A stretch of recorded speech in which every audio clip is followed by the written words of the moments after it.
The year is 1915. 19 years later, after Miami was incorporated, it was looking like a city.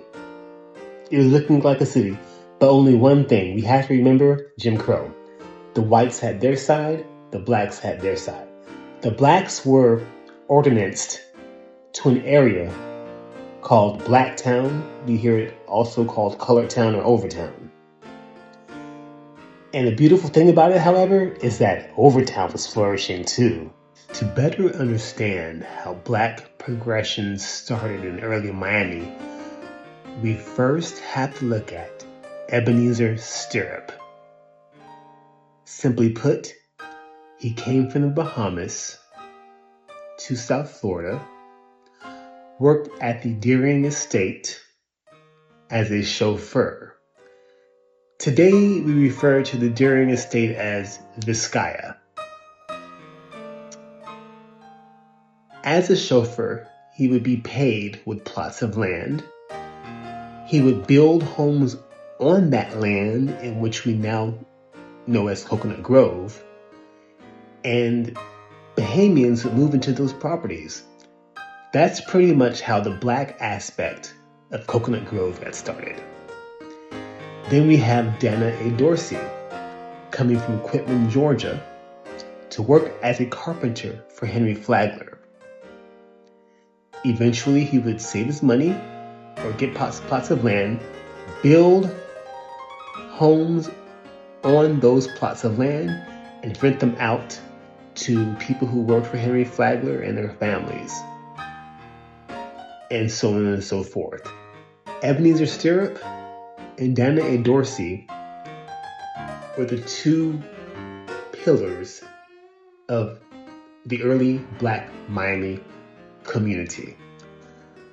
With the foundational help of Mr. Ebenezer Stirrup, and with the foundational help of brother Dana A. Dorsey, a few years, 19 years after Miami is incorporated, colored Miami is thriving, and it's time for the world to know.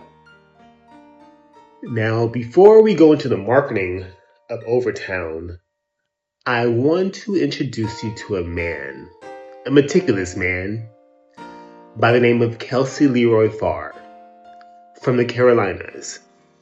In 1912, came all the way to Miami because he saw opportunity, working at Henry Flagler's Grand Royal Palm Hotel as a bellboy.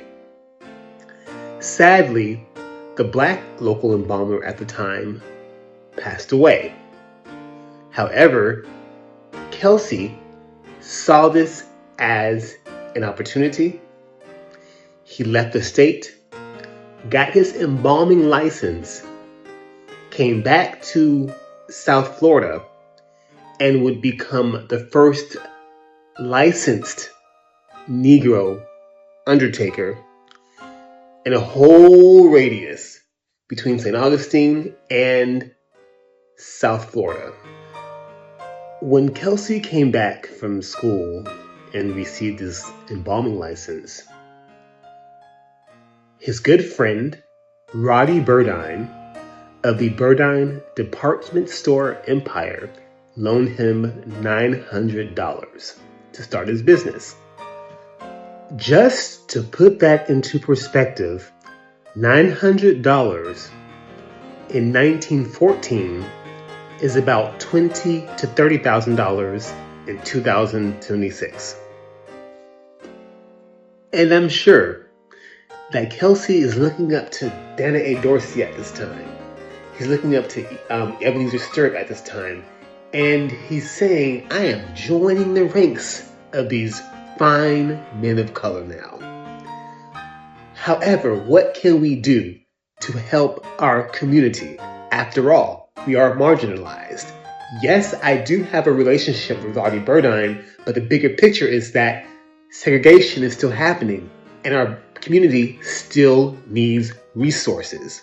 So the year is 1915, And we are thriving as colored people in Miami somewhat. However, the administration of the city is in the hands of the whites. So we have to prove to the whites that we're doing well and that we're worthy enough to get what we need to have a strong foundation. So to finally answer the question, one of the ways in which the colored community of Miami maintained its mental health was through the Colored Board of Trade. Before we go into who and what the Colored Board of Trade was, let's talk about some features of Overtown. For one thing, it had the Moving Picture Theater, also known as the Lyric Theater, where many live performances were held for entertainment, and of course, moving pictures were shown. This beautiful and state-of-the-art building was built by a colored businessman by the name of Jeter Walker in 1913. And every good community needs that one building that everyone refers to when giving directions. That one building that's so tall, that can host meetings, that can rent out space to have a store, that hosts parties, etc. And for Overtown, that building was the Odd Fellows Hall. The Odd Fellows Hall was built and financed by the Ocean View Improvement Company, a financier company owned and organized and run by prominent blacks of Miami at the time. And we can't forget the dentist, right? This picture I've been showing throughout the video is of 8th Street in Overtown. And you'll see this sign that says Dr. John R. Scott. He was Miami's first black dentist. And that sign shown here is where his office was. So my point is this. What was the Colored Board of Trade? Simply put, it was the equity-seeking clearinghouse and advocate for the black community that always seeked to progress the black community, serving as the liaison between whites and blacks. Brother Kelsey Leroy Pharr, who the first licensed black undertaker in Miami, Dana A. Dorsey, the black realtor, who was the first Black millionaire in Miami, John R. Scott, the dentist who I mentioned just before, they were some of the members of the Colored Board of Trade. In particular, Brother Kelsey Pharr was the recording secretary. The really fascinating thing about Brother Kelsey Leroy Pharr being the recording secretary is that he had the opportunity to be a part of the Miami metropolis, which was Miami's first newspaper. On the byline of this large op-ed, which I'm going to go over in a second, it says that he edited the writing, but I believe Kelsey Pharr and others actually wrote it. The title of this article or this piece is called Colored Town Section of the City of Miami is a Thriving Community. Civic pride is strong in Colored Town with its various activities in business, school, church, fraternities, and other societies. And like I said, it has Kelsey Pharr as the editor of this particular article and his title as the recording secretary for the Colored Board of Trade. The main purpose of this article was for the colored community to establish its credibility. And one way it did that, Kelsey Leroy Pharr and the Colored Board of Trade, one way they did that in this article was by giving statistics. Now I'm going to read some of this clipping. I'm not going to read all of it, but I'll give you a rundown. In it, it mentions 1 theater, 5 barbershops, 2 boarding houses, 17 hackmen, 4 real estate offices, 4 lunch counters, 14 dressmakers, and 1 furniture store. So besides the barbershops, besides the dressmakers, besides the dentist, besides the theater, and besides the mixed-use building, what else does the Colored Board of Trade include in this article to establish credibility? The fact that the colored community also has its own physicians and very well experienced physicians. The article discusses that many of the pioneering Black physicians in Miami came out of between Walden College and Meharry Medical College in Tennessee. Men like Brother Dr. William A. Chapman, Brother Dr. John R. Scott, Dr. William B. Sawyer, and Dr. S. M. Frazier. All of these men came from between Meharry Medical College and Walden College, and they would become the pioneering Black doctors of South Florida. And most of them, without getting too specific, like Brother Dr. John R. Scott and Brother Dr. William A. Chapman, would also be on the Colored Board of Trade. A good community doesn't just have doctors who come from prestigious schools, but also lawyers who come from prestigious schools. In our case for Miami, the first Black lawyer in Miami was Richard E.S. Toomey, who got his law degree from Howard University. He came to Miami in 1913. Yes, Richard Toomey was an attorney, and he served Miami's colored population in the early 1900s. And he was Miami's first Black attorney. However, he could not go into that courtroom with the white people. He had to meet another attorney separate from the actual premises and work with that white attorney on the Black person's case. He could not actually do the professional aspects of being an attorney publicly. He could write the briefs, he could do the research, he could ask the questions, he could do the investigation and help with all that. He can do all that perfectly, but he could not go into the courtroom and actually verbally fight for his clients. The white person had to do that, or the white attorney had to do that for him. And if you haven't figured it out by now, that was all because of segregation. I digress. So Richard E.S. Toomey, the lawyer of Colortown in the early 1900s, he was also on the Colored Board of Trade, and he was the managing secretary. So in Colored Miami thus far, we have our businessmen, our builders, our doctor, our lawyer. Wait a minute, what about our preacher? The spiritual and religious aspect was one of the biggest foundations of colored Miami in the early 1900s. Yes, indeed, churches did grow quick. They finally had a place to come to every Sunday or throughout the week for Bible study and communicate with their fellow neighbors and eat dinner afterwards. I mean, come on, you had these people who did not have cars back then. They worked really, really hard.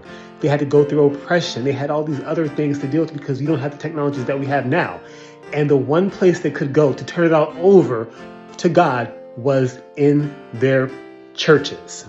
Churches were also the place in which they got their information for the day to learn how to live and to be a better citizen and to grow and progress and survive. That was the tribalist aspect of colored Miami, the church. Church life was prosperous, and there were many Black churches at this time in 1915 in colored Miami. However, for this video, I'll just name a few which were considered the biggest ones at the time in the article co-written by Brother Kelsey Leroy Pharr. And they were Bethel African Methodist Episcopal Church, Mount Zion Baptist Church, Ebenezer Methodist Episcopal Church, St. Agnes Episcopal Church, and St. John Institutional Missionary Baptist Church. And a really interesting thing to note is that the Reverend J.T. Brown, the pastor of Mount Zion Baptist Church was actually the president at this time of the Colored Board of Trade. So Colored Miami has its builders, it has its businessmen, it has its doctors, it has its lawyer, it has its preachers. But what about the teachers?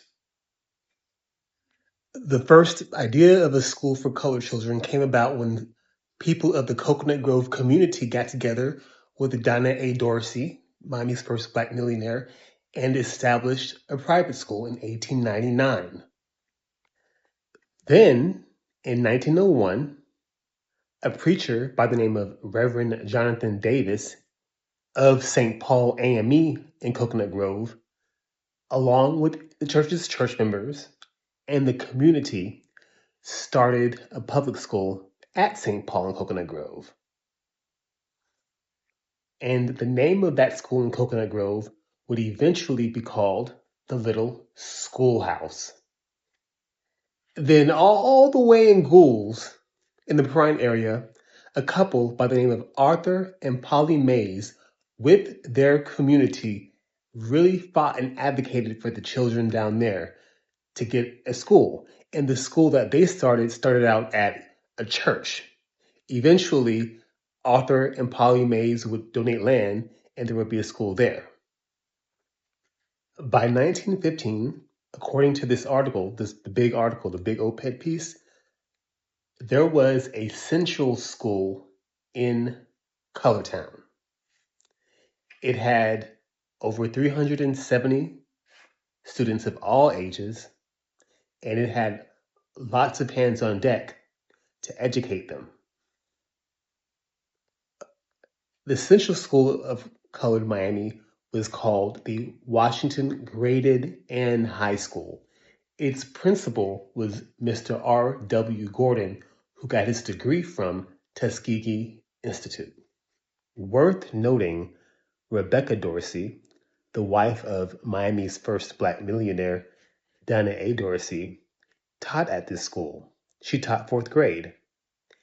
And just as a side note, she received her degree from Edward Waters College. And for your information, these schools in Miami that are being mentioned, they did not go to actual high school. People of color, early Black Miami, did not get high school diplomas. If they wanted a high school diploma, if they wanted higher education, they had to send their children off out of the state or into a different city. So I know that was a whole mouthful, which rightfully so, about the educational aspect. However, education was and still is a big deal. Back then, however, in 1915, Blacks were not getting the same resources as their white counterparts. Blacks were saying, and the Colored Board in particular was saying, why are we paying these taxes just like our white counterparts and not getting the same exact things as them? Not just in education, but in policing and in health. As you can see in this clipping, the Colored Board of Trade is asking for a hospital.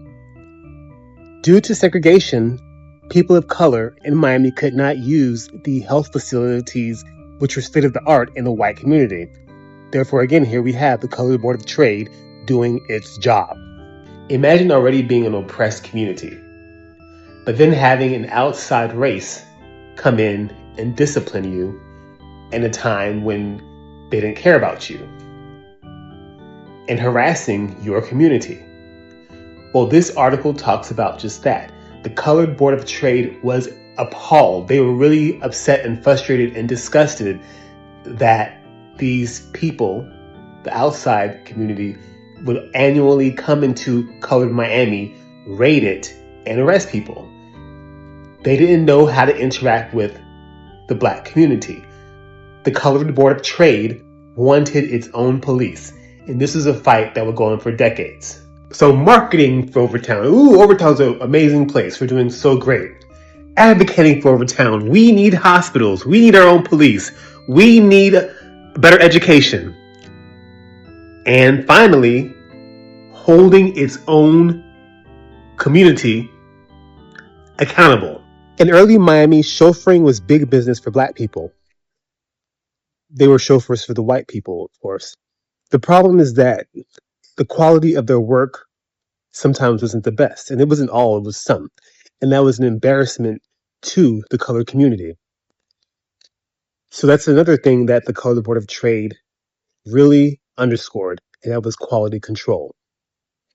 So when the white community started complaining about the accidents and the reckless driving of the chauffeurs, the Colored Board of Trade took responsibility and put a note in the newspaper, as we see here, assuring them that they would find out who the drivers were and hold them accountable and maybe help them to become better drivers.